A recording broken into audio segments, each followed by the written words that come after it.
So what do we want, Lou? If you okay, you wanted her to delete the videos, you wanted her to delete the channel. You don't want money from her. What do you want? Sometimes you just gotta ask, what you want? What you want, Lou? What's up? This is a question that has been posed very often in relation to this situation, and I understand it completely. I'm being asked, what is it that I want? Lou, she took the videos down. She took the page down. What is it that you want? I wanted that page down, but it had nothing to do with me getting any of that money. I want it down for my mental health and for my healing journey. I don't want anything on the internet that connects me to her that she still has control over. And because of everything that she's had control over in my life for so many years, and now that I am no longer in her life or her in mine, I no longer will sit back and still be controlled by her. It's unacceptable for me. Everyone is also saying, well, why continue to expose her if she took the videos down? Why are you still moving forward with this? Just let it go. My plan to speak my truth was already in motion. I knew one day I would be brave enough to do this. So this plan was going to go on either way. What you guys saw was me knowing how to deal with Tay. The type of person she was to me, there would have been no talking. I couldn't have just asked her to take the YouTube channels down. I've asked that before plenty of times. I had to proposition myself the way I did in order to get her to do what she did immediately. There was no asking Tay for anything. I always was going to move forward and speak about my experience with her. You guys cannot label my experience and my trauma with her as exposing her. I would have never had to even let you guys privy to my trauma if she did not start all of this on the internet. She brought it here first. We were broken up, and I know I may sound like a broken record to some of you, but I have to keep repeating myself. We were broken up, and then she came onto the internet to slander me. It defamed me. It spread lies about me. It ruined my character. It ruined my work relationships with my peers on the internet, because this is my job. The internet is my job, so just let it go and move on. She took the videos down, but yet my character is still in shambles, you guys.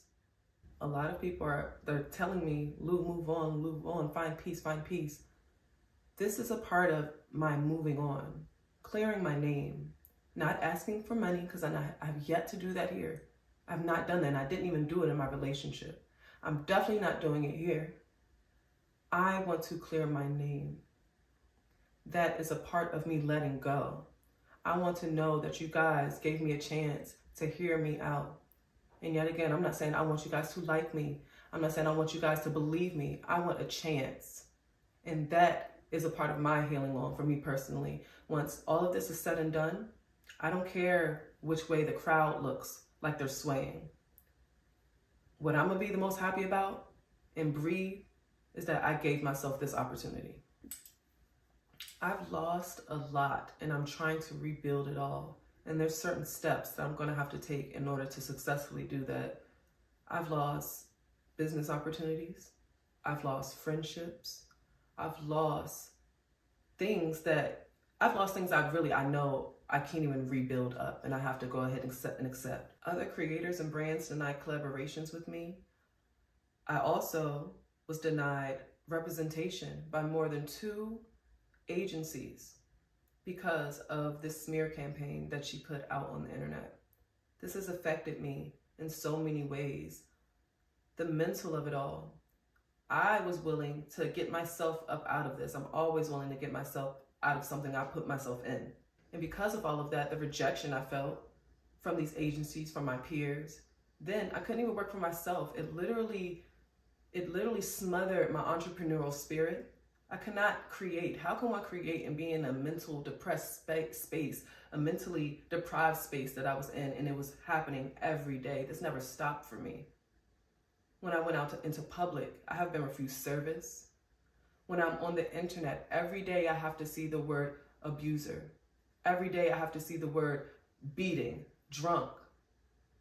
My daughter's birthday was February 1st. I couldn't even post her picture because I knew it was going to be so much negativity. Go take care of your daughter. Go take care of your daughter, because she put out a storyline as if I don't take care of my child. And that's the furthest from the truth. As if I have a bad relationship with my child. I'm being told every day to be a better mother. And I already told you, I already came with mother issues. How do y'all think this helps me? It did not help me. This is the only way for me to move on, is to finally say my piece. I'm not dragging anything. This timeline is very plain and simple and easy to see. It negatively affected my child because she was harassed at school. A lot of our audience is her age demographic. Her age. She didn't consider that when she said those lies. She didn't care about anything. She did not care that my daughter would be having to go to school and hear the things they used to tell her, and still do. And now that this is happening now, it's intense again. And my daughter should not have to go through that. My daughter did not do anything to her. So if any of you guys feel, okay, Lou, you did something to her, that's fine, believe that. But what did my child do to her? For her to lie on my child, to use my child against me in argument after argument. There's so much that I lost emotionally, mentally, financially, spiritually. My spirit was gone, y'all. I did not think I was capable of doing anything by myself. It was complete psychological abuse on top of other forms of abuse. Throughout my entire relationship with her, I was forced to depend on her. I was forced to trust her with our finances from Tay and Lou, because you can only have one name on a Google AdSense account. If I wanted to go grocery shopping, she would take me grocery shopping. I couldn't do anything by myself. I even said this to you guys in my original videos. I was not allowed to do my own laundry, and she told all of our moderators that I don't want to do laundry and she has to do my laundry. I wasn't allowed to do laundry. I had to do everything the way she wanted it done. Even the responsibilities that she never touched. The dishes. She's never touched a dish in our entire relationship. We had a double sink. One day she randomly decides that she wants me to start washing from the right sink and not the left sink. You guys, I deal with these sinks. I deal with the kitchen. We had a fight about it, 100% fight, because you guys, I tried to stand my ground. I told her, I am comfortable with doing it this way. Now, some of you, it's petty, why don't you just do it? You guys, why are you trying to micromanage every single thing I do? You already control everything. I felt independence in the kitchen when I was washing those dishes the way I wanted to. When I was doing it my own way, because I had to find those little spaces where I can do so. And eventually she would take that. Everything, I had to be dependent on her. All of my hobbies, anything I wanted to do, I would tell her about them. And I'm not sure if this is necessarily on topic, but I'm thinking about it right now. I used to be big on gardening. I used to be obsessed with plants and all of these things. And if any of you guys have been following us for a long time, you'll remember I was big on that. She has this thing where she just sucks all of your desires out of you and puts on a glamour as if it was her own, as if she had these interests initially. She hijacked every habit I had. She hijacked the way I looked. She got braids, you guys, when I got braids. Our braider had no intention on braiding her hair. Taylene watched me get my hair braided for Pride one summer, and then all of a sudden requested braids. But I was in such a denial, I just refused to believe what I was seeing. She literally tried to hijack my life, my desires, my talent. Y'all, I love to cook. She tried to take over that. She would come into that kitchen and tell me how to cook. She would come into that kitchen and tell me how to use a knife properly. When you guys, she knew none of this. She had no interest in any of this when she first met me. An example that she literally hijacked my life, or attempted to do so. As I showed you guys in a previous video, I was a professional model when she met me. She knew this. As soon as she met me, no, not as soon. I'm gonna correct myself. A few months in, maybe even a year, she then started to want to model. And because she's absolutely gorgeous, I supported her in that. I knew that she can do some type of specific modeling because I'm familiar with this type of industry. She became signed to Wilhelmina Models. Wilhelmina Models because I pushed her to do so, because all of a sudden she wanted to model. Did she stick with it? No. Did she ever go to any casting calls? No, because she never wanted to do it. I think honestly she just wanted to show me that, hey, I got signed by Wilhelmina and you couldn't. She controlled me to a point that I lost faith in the ability of myself to regulate myself, to control myself. I lost all faith in all of that. I would believe lies she would tell me right to my face about myself and believe them. Not lies about her, but about myself. And I would believe them. All of the lies she told y'all, I believed those lies at one point, you guys. I did. And to address a timeline of sorts, I 110% misspoke, you guys. I am so sorry for that. I told you guys 1.5 years, because Tay has come onto her platforms as well and said 3 years and 2 years. It has not been any of that, you guys. I have all of the timelines now. It's been 1 year since we stopped having an amicable friendship. 1 year. On 9/26/2022 is when we officially stopped cohabitating. This is when I moved out of our apartment that we shared. We were still friends. We were still hanging out. I was still going over there to do things. I was still cooking. I was still cooking meals, even though we did not live with each other. I was out the house. We were still showing up for each other in each other's lives as best as we could. Until she started to try to force me to do videos to help her get out of debt. And I want to kind of explain that. You guys, this is her debt. I had no financial control. I made no financial decisions. She gambled. She decided to do what she did with it. And it was debt that she incurred. If I was given my cut properly, then I was able to move independently and make decisions, financial decisions, it will make sense for me to be financially contributing to these taxes. But I don't have anything to contribute.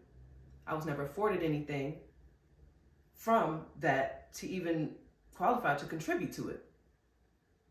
Why am I paying taxes on something I didn't have? She incurred a lot of debt through gambling and taxes. Because we were making so much money on Tay and Lou that she saw every month, but she never paid the taxes.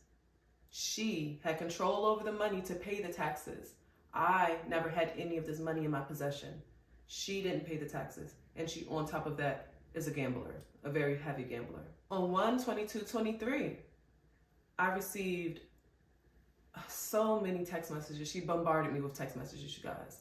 And at this time, you guys, a lot of people are saying, well, why wouldn't you just respond and tell her I don't want to work? I already communicated to her that I do not want to work with her. We were trying to be friends. We could not any longer work together. I gave her that olive branch. You guys saw me screaming that in the video. I said, I will work with you. Give me a schedule, but I'm not living with you. I will work. She said that wasn't good enough. I had to live with her. I had to live in that house. Wow. And now that we're at it, wow, she was in a relationship with one of her main moderator, Candy Red. So those are the text messages that you guys saw. All of that was her trying to get me to work after I already told her I didn't want to, that we were just going to focus on our friendship, after I already tried to work with her, and she said I could not work with her unless I lived with her, which makes no sense. And for me, that was not going to be real, that I couldn't do that. You guys are calling me bitter. If I was bitter, I already knew she was doing some things with Candy and some other people. And I still was willing to work, to pay down the debt that I did not incur. I said it in the video. Please refer back to it. I screamed it. I said, I have no happiness to give you. I have no this. That video, I said all of this. So that's all the text messages that you see. So no, I did not owe her a response. I already responded to her. I wanted her to respect my space. I even said that in the text message. I said, Taylene, you go missing for days at a time, and I respect your space. I didn't go missing. I am occupied. Respect that. On 2/4/23, she finally accepted that I'm not going to do any work. And those are the last 2 text messages you guys saw from her. That she's sorry that our personalities didn't align, not that I was abusing her. That she thinks of me often, not that she's fearful of me. And all of that is in those old text messages you guys are speaking about. I'm not trying to bring back old tea, but you guys don't have the timeline correct. You have it so messed up. 2/4/23 is when she got the message, sent me that lovely message. I thought it was lovely. And I left it alone. She goes about her business. I go about my life. On 3/26/23, I posted my first video on Just Lou on this platform. By 4/4/23, I got 1 video out, and Tay went on a smear campaign, posted humiliating videos about me, when the last thing she told me was, She thinks about me often. She's sad about this and sad about that, not scared. And I got one video out on Just Lou, y'all. And then it happened. Boom. Me showing her that I can make it without her was all it took to trigger that assault. That's all it took. And the very next day, 4/5, Tay drops, "Why Can't We Be Friends?" on YouTube, completely defaming me, dragging my name through the mud, and lying on me completely. And then she turns around and takes that same energy to her TikTok stream where she has almost 1 million followers. Then maybe more, 700, I'm not sure. However, almost 1 million followers. She took that very energy right to TikTok for weeks on her live stream and on her page. The next overwhelming question, the thing I see the most, is, but didn't you abuse Tay? You shouldn't get no cut. The answer to that is no. I did not abuse Tay. And on top of that, I did not throw a crock pot at her. When we were in a state of heightened emotion like that, when she was antagonizing me and provoking me to her highest degree, I literally would just say anything, you guys. She would put up the camera and yell off the craziest things, and I would just, yup, and did. I was in a defense mode. I have taken accountability for everything, and I will continue to do so. But I did not throw a crock pot. When we were fighting, she literally could have put up that camera and yelled, "I caught you having sex with my mom." I would have said, "Yup, I did. I did on Wednesday. What are you going to do?" Is that nice of me? No. Is it antagonistic of me in that very moment? Yes, but I was already antagonized. I was already provoked. I was already in a defensive state that she put me in and that she created every time. I had no power to create these environments. I couldn't tell her to do anything. I had no control over her. I could not create an issue in the house. I had no control in the house. But to be clear, I never threw a crock pot. I've gotten the question also, well, did she abuse you? I look at this person as my abuser. I suffered abuse from this woman for 5 years, maybe 5+ years, on most levels. It was not just financial. It was mental and it was physical. I 110% am able to now give her that title because, you guys, I was once in love with her. I did not want to accept that she was who she was, even though she showed me for years and years and years. The physical abuse was very prominent in our relationship. She would fight me like I was a man on the street. I have permanent scars and ailments to this day because of my fights with her. You guys saw scratches on her face. Of course you will see scratches on someone's face if I'm trying to keep her off of me. She would always be right on top of me, wailing away. I have had to step away from YouTube for weeks to heal my body off of my injuries from her. My lip, I have a permanent busted lip because of it. I have plenty of bite marks on my body, scratches and scars. And I won't bring the most gruesome details of the physical to the internet because some things I will keep to myself. But they were, it was unimaginable. When the physical abuse stopped, then the mental and the psychological torture and abuse began. After we were done being physical, I then had to go through my punishments. I always had a punishment. The phone was off the rip. But for a week or so, I would not be eating the same things she would eat. I would not be partaking in the things that she partook in. She would be out the house all day and I would not be able to leave the house because, you guys, I've never had a key to any house we lived in. We moved into our last apartment together. We had those funds together. Even though I was not seeing that money, I did. I felt like I paid for that place because we're working. She never put my name on the lease, ever. Never put my name on the lease and never gave me a key. So my punishments will be, she knew I wouldn't leave that house because how am I get back in? I used to be in that house for weeks on end, not being able to leave it, without a phone and without adequate food. And I'm not exaggerating with that. She's literally opened up the refrigerator at one point and threw everything in the refrigerator out and then came home with Royal Farms. Chick-fil-A, all of this stuff when there's no water, no nothing in the house.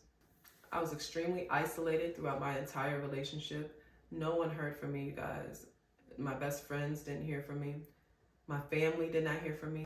One of my more triggering things, and I said it on my live, waking up and not knowing where I am, the housing instability that I went through my entire duration, my entire time with her is mentally, the housing instability was just completely crazy, y'all. I never had a key to where I lived. I never can guarantee that I would be asleep in my house because her temperament was so gentle that I can say anything, my opinion, then, oh, I pissed her off. We get into an argument. Literally, you guys, I've spent the night outside at least 3 times. Outside, in the elements. Now, I know you guys are thinking, you didn't spend the night outside. You're right, I never went to sleep. I had to wait for the sun to come up, knock on the door again to see if she's gonna let me in. I never went to sleep. Multiple times. That wasn't a new punishment. That was one of the punishments. And then it got to a space where when we moved to Delaware, I wouldn't have to spend the night outside because I was close enough to contact the father of my child because he was completely aware of this abuse, and he would then let me sleep in his shed. And his wife would let me sleep in the house as well. They also lent me a phone because they knew about this abuse. The father of my child and his wife knew all about the abuse that I went through with Tay, and they tried to sneak me a phone. When they snuck me the phone, because think about it, the father of my child got upset because he's like, yo, your daughter can't reach you. I can't reach you. No one can reach you. And all I can say is she took my phone. So what did he do? He took one of my daughter's extra phones and he gave it to me. Do y'all know she made me give it back to him? I had that phone for less than 10 hours. She made me give it back. And I figured that would be a solving of the problem because her whole thing when she take it is, oh, it's my phone. We're arguing, that's my phone. I pay the bill, it's my phone.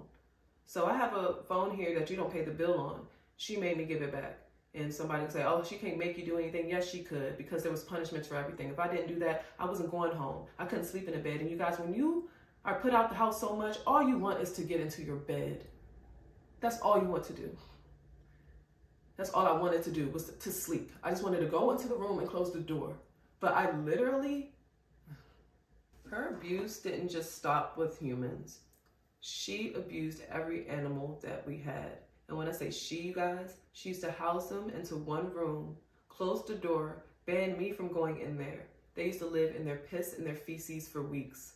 For weeks. Our dog was so mentally messed up because she used to crate him for 24 hours. You guys, when we went to Vegas, we had pets. The pets were just in the house, just roaming free, and she would place down random bowls of water and food throughout the house. No one was watching them. We were gone for a while. Who walked them? She never walked the dog. The dog would piss and would go to the bathroom in his space, in his sleeping area. He would stand up for so long because he would not sit down. And you guys, that used to get to me. Like I told y'all, she used to leave the house all the time because she has the car. I used to be in that house by myself with those animals. However, the cameras were only in the living room and towards the front door. She could not see when I went into the animals room because she would get mad if I went in there and tried to touch anything. So I got scared for a while to go in there and help those animals. But every now and then, I would break. You guys, I am not an animal person, but I'm a basic needs person. They were hungry and they were neglected. And she would punch that dog dead in his face. And that's something I learned about dogs dealing with her. I guess dogs are the most loyal thing ever. Because she would literally punch that dog dead in his face and he would run to her 2 seconds later. And I used to be flabbergasted. Like, everything I'm saying, I know it sounds so out of worldly for the person that she's presented herself to you guys as. But there's human accounts. There's people who've seen her neglect her dog and did not understand why she was doing what she was doing. They kind of like mulled over it and did what they needed to do for the dog. You guys will hear about it. But it's true. All of it's true. I came on here to make a few things clear, to clear this up for you guys, because after I dropped the first video, I had a lot of the same questions. So I wanted to address those with you guys. And I hope my explanations can give you a little bit more insight on your questions. I want to thank you guys so much for joining me in my journey up until this point.